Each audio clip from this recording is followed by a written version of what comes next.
Adalah video part 2 ya teman-teman. Jadi saya akan lanjutkan penjelasan mengenai four types tadi ya, 4 jenis hubungan interpersonal. Yang pertama tadi udah saya jelaskan tentang pertemanan atau persahabatan. Nah, yang kedua ini adalah love relationships. Ini tidak kalah penting ya kan, hubungan percintaan. Nah, di sini love itu didefinisikan dengan feeling characterized by closeness and caring and by intimacy, passion and commitment. Jadi yang dijelaskan dalam part ini adalah bahwa cinta itu karakternya itu kedekatan udah pasti, terus kepedulian, lalu intim ya kan, hubungannya intim, passion itu penuh gairah gitu ya teman-teman, dan komitmen. Nah, ini penting banget ya, apalagi marriage people itu kayaknya kalau saya yang sudah menikah gini ya, cinta itu ya komitmen gitu. Jadi bukan cinta aku sayang kamu, kamu sayang aku ya, it's not just a word of that love affirmation, tapi kalau menurut saya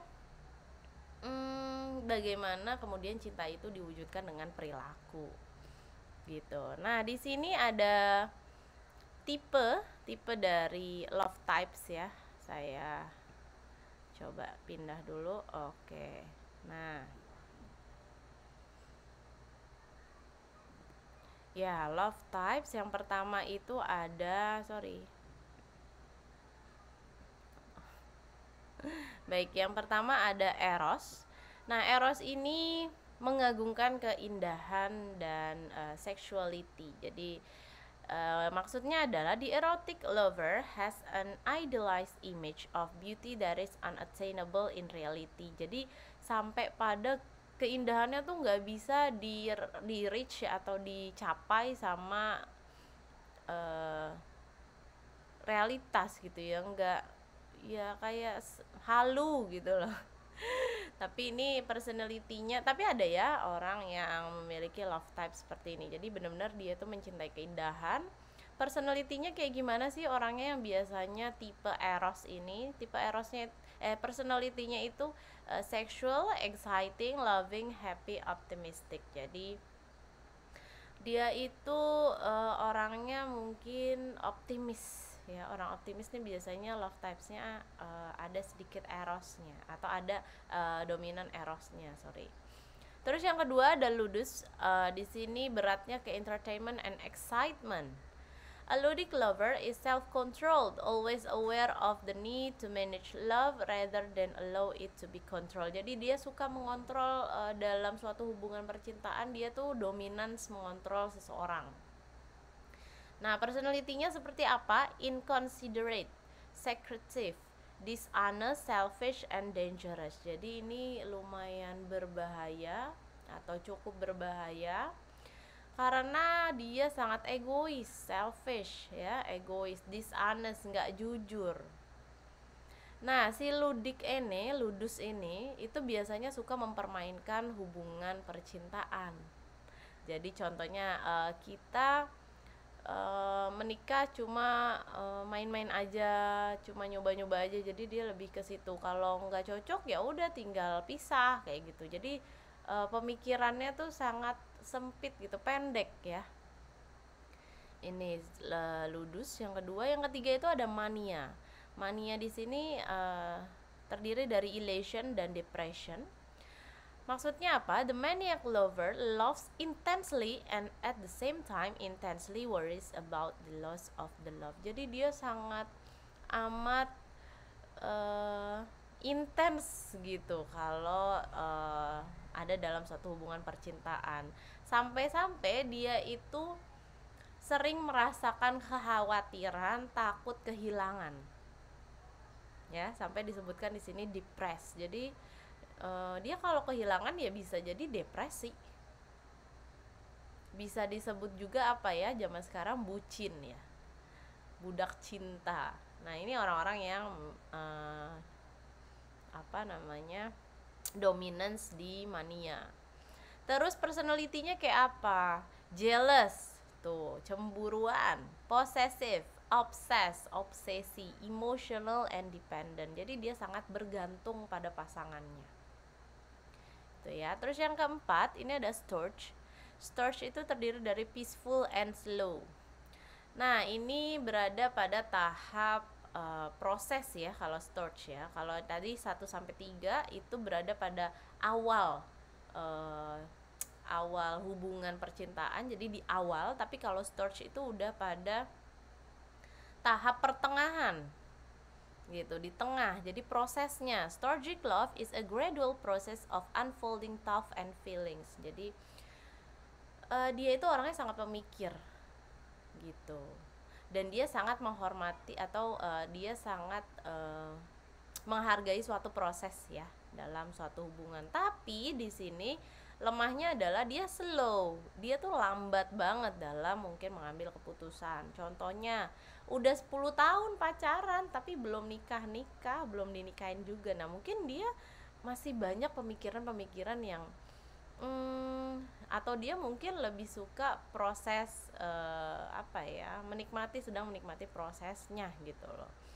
Jadi untuk personality-nya di sini honest, loyal, mature, caring, loving, understanding. Loyal, setia. Iya sih setia, jadi pacarnya 10 tahun. Tapi belum naik-naik nih ke jenjang yang berikutnya gitu ya. Itu storge. Yang kelima ada pragma. Saya pindahin dulu. Oke, pragma. Kalau pragma ini udah pada tahap practical and traditional. Jadi dia sudah lebih tinggi dari storge. Tahap selanjutnya, the pragma lover views love as a useful relationship that makes the rest of life easier. Jadi kalau pragma lebih mengedepankan realistiknya aja deh, jangan cuma romance doang. Ya, realistic romantic expectation. Jadi kalau orang menikah kemungkinan bisa disebut pada tahap pragma ya. Karena apa? Karena kalau tadi saya bilang kalau orang udah menikah itu dia butuhnya komitmen, nggak cuma kata-kata I love you, you love me, I miss you, you miss me gitu ya. Jadi dia butuh apa terusnya, perilaku apa yang kamu berikan kepada keluargamu gitu loh, untuk menunjukkan rasa kasih sayang ini. Personality-nya apa? Personality-nya di sini family oriented. Nah, jadi dia mengedepankan kepentingan keluarganya, orientasi ke keluarga. Planning, jadi biasanya lebih terencana ya, kehidupan 5 tahun mendatang apa, ke 10 tahun mendatang apa, 15 tahun mendatang, 20 tahun mendatang, apa sih yang mau di reach out family ini, apa sih yang mau dicapai oleh hubungan percintaan ini. Terus careful, hati-hati, hardworking, kerja keras. Biasanya orang-orang yang udah menikah itu kenapa kemudian lebih bisa di push ya, karena dia memikirkan saya bekerja ini untuk keluarga saya misalnya. And concern, jadi dia juga peduli gitu. Terus yang keenam ini ada agape, compassionate and selfless. Jadi kalau agape itu spiritual love overt without concern for personal reward or gain. Jadi dia udah nggak penting deh kalau misalnya saya itu beribadah mau dapat apa sih gitu. Kayak dia udah ikhlas gitu loh. Ini tuh agape ini hubungannya dengan spiritual ya. Orang itu kan kalau udah percaya sesuatu udah nggak penting lagi mau dapat imbalan atau reward apa ya kan. Jadi dia udah tulus ikhlas beribadah misalnya. Nah, this lover loves without expecting anymore. Dia nggak ngeharapin apapun gitu loh. Ini udah tahap yang tinggi ya. Jadi personality-nya biasanya committed, giving, caring, self-sacrificing, and loving. Jadi sangat mau rela berkorban gitu, misalnya demi agamanya berperang contohnya gitu ya. Terus selanjutnya ini ada trivia quiz. Jadi kalian coba difikirkan ya, how would you characterize love? Jadi kamu itu itu gimana sih kamu mengartikan ya atau mengkarakteristik suatu hubungan percintaan.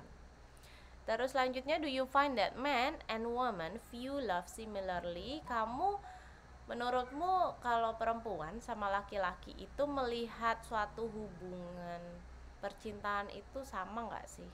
Sama, do they view love differently? Sama atau beda? Ya kan? Antara perempuan dan laki-laki pastinya beda sih kalau menurut saya ya. Silakan diberikan alasannya ya teman-teman, nanti kita bahas pada saat diskusi. Oke, baik, di sini ada love, communication, culture, and gender. Jadi apa sih hubungannya antara percintaan dengan komunikasi, budaya, dan gender? Untuk yang pertama, komunikasi di sini. Oke, komunikasi hubungannya apa sih dengan percintaan? You share emotion and experiences and speak tenderly with an extra degree of politeness to each other. Jadi biasanya kalau kita ngomong sama orang yang kita sayang ya, kita tuh pakai emosi gitu loh. Pakai emosi, speak tenderly, lembut ya kan? Terus extra degree of politeness. Jadi kita lebih sopan gitu. Terus yang selanjutnya, you engage in significant self disclosure. Kamu tuh pengen banget ya mengutarakan keterbukaan terhadap diri kamu kepada pasangan. Jadi kamu pengen banget pasangan tuh tahu apa sih kelebihan saya, apa sih kekurangan saya. Supaya apa? Supaya nggak ada tiada dusta di antara kita gitu ya teman-teman. Jadi kalau orang mau merit biasanya ya udah tahu tuh dia tuh misalnya contoh dulu masalahnya kayak gimana sih, saya tuh kayak gini loh dulunya, kamu masih mau nerima saya misalnya. Itu adalah suatu kejujuran ya. Terus daripada dia tahu dari orang, jadi sebaiknya tahu dari kita sendiri supaya kita juga bisa memberitahukan secara clear, jelas. Selanjutnya, you engage. Oke, udah. Among your most often used means for communicating love are telling the person face to face or by telephone. Jadi biasanya kalau orang mau menunjukkan rasa cinta itu bisa secara langsung ya atau tatap muka, bisa juga melalui telepon. Kalau sekarang kita bisa pakai social media. Dan yang terakhir yang tidak kalah penting adalah non-verbally you also communicate your love. Jadi secara non-verbal kita juga bisa mengkomunikasikan rasa kasih sayang kita.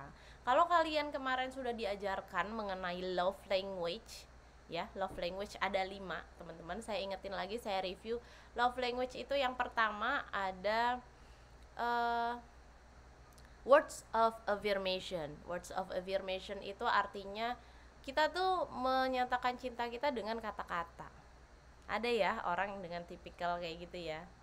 Jadi kita tuh suka dibilang, oh aku sayang kamu gitu. Terus atau kamu hari ini cantik banget, misalnya pakai baju itu kayak gitu. Jadi dia harus pakai kata-kata.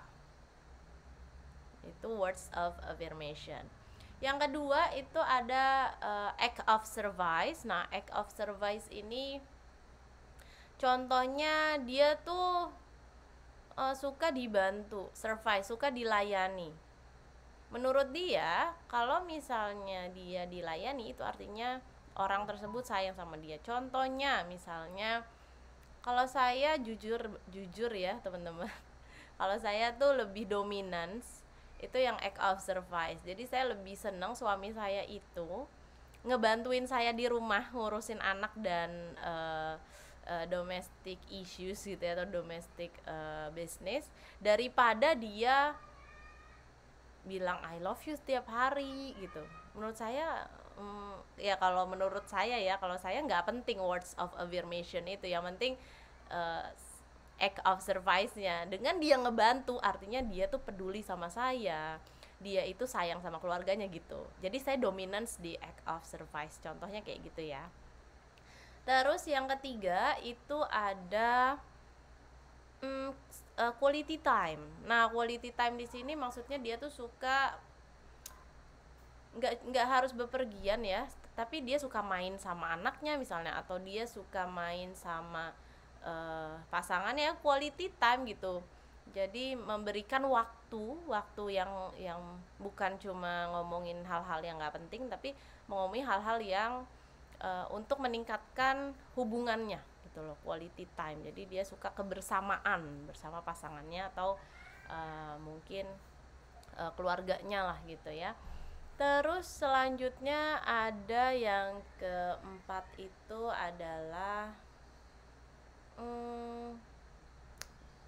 receiving gift. Nah, receiving gift ini contohnya dia suka dikasih barang, hadiah, ya kayak gitu ya. Receiving, dia suka menerima hadiah atau barang-barang dari pasangannya. Menurut dia itu menunjukkan rasa cintanya si pasangan dengan dia. Contohnya ngasih bunga misalnya, atau dikasih hadiah lah, apapun lah ya. Jadi itu untuk menunjukkan rasa sayang terhadap pasangannya. Selanjutnya yang terakhir ada physical touch. Physical touch itu dia suka diberikan sentuhan fisik gitu. Misalnya contohnya dipegang tangannya. Ada kan orang yang suka ya dipegang tangannya sama pasangan, ada juga yang enggak. Jadi ada 5. Yang pertama tadi words of affirmation, act of service. Yang ketiga ada quality time. Yang keempat itu receiving gift. Yang kelima itu ada apa tadi yang terakhir?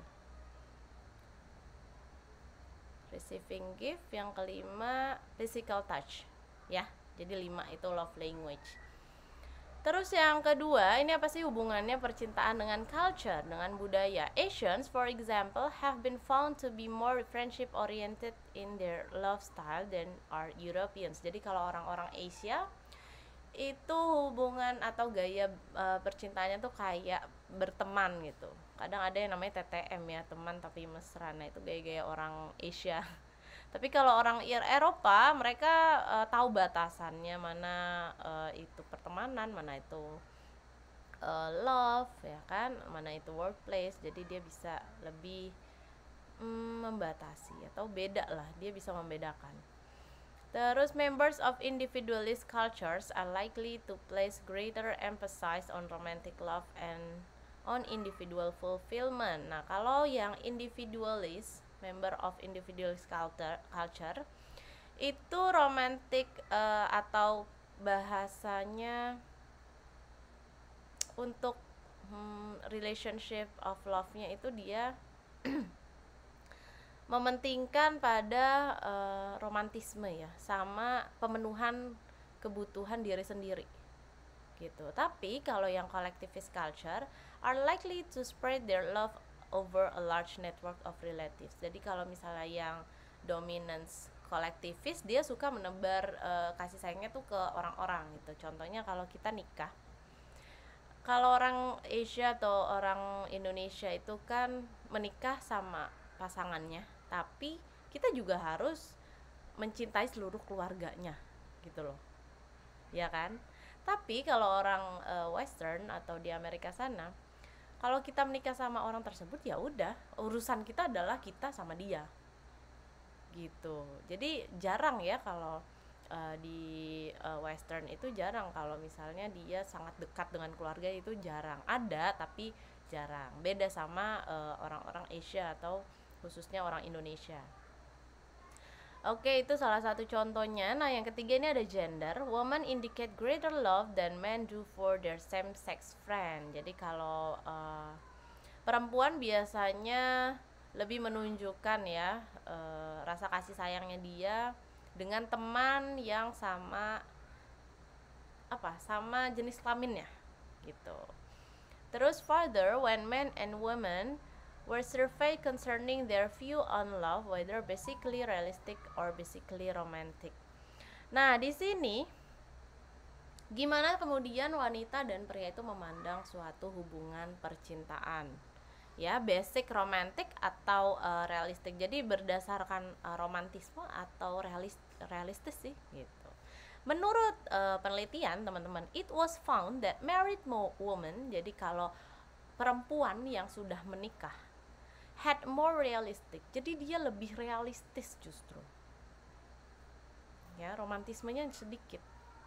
Tapi ini beda sama laki-laki. Kalau laki-laki justru kalau dia menikah, dia melihat sisi romantisnya dari hubungan percintaan.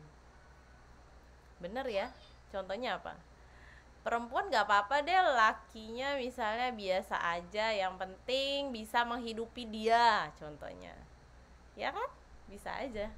Ya, itu salah satu contoh dari basically romantic or realistic. Itu based on orangnya ya teman-teman ya. Kayak yang tadi yang saya jelasin di slide sebelumnya. Nah, love types ini saya balik lagi ke sini karena ini penting buat dijelasin, karena love types dari tipe 6 tipe love types ini semua orang juga bisa punya. Yang membedakan apa? Degree of differences. Jadi yang membedakan persentasenya berapa banyak. Mungkin saya ada erosnya, mungkin saya ada ludusnya, ada manianya, storage-nya, pragmanya, agape-nya. Tapi dominance yang mana? Gitu. Sama kayak yang tadi saya jelasin mengenai love language. Love language juga di hampir semua orang ada ya, ada. Tapi berapa persen atau berapa apa sih yang dominance? Misalnya tadi saya cerita bahwa saya itu dominance act of service. Mungkin act of service saya 60%. Sisanya mungkin ya saya suka dikasih hadiah misalnya 10%. Kalau words of affirmation ya 5% lah, sedikit banget. Jadi menurut saya itu nggak terlalu penting gitu ya. Terus kalau quality time saya 20% lah. Terus misalnya kalau receiving gift mungkin ya 5% lah. Sisanya physical touch 10%. Nah itu jadi ada persentasenya. Dan semua orang juga pasti punya gitu. Ya, jadi based on degree of differences yang membedakan itu. Baik, ini adalah akhir dari part 2 teman-teman. Selanjutnya kita akan ke part 3.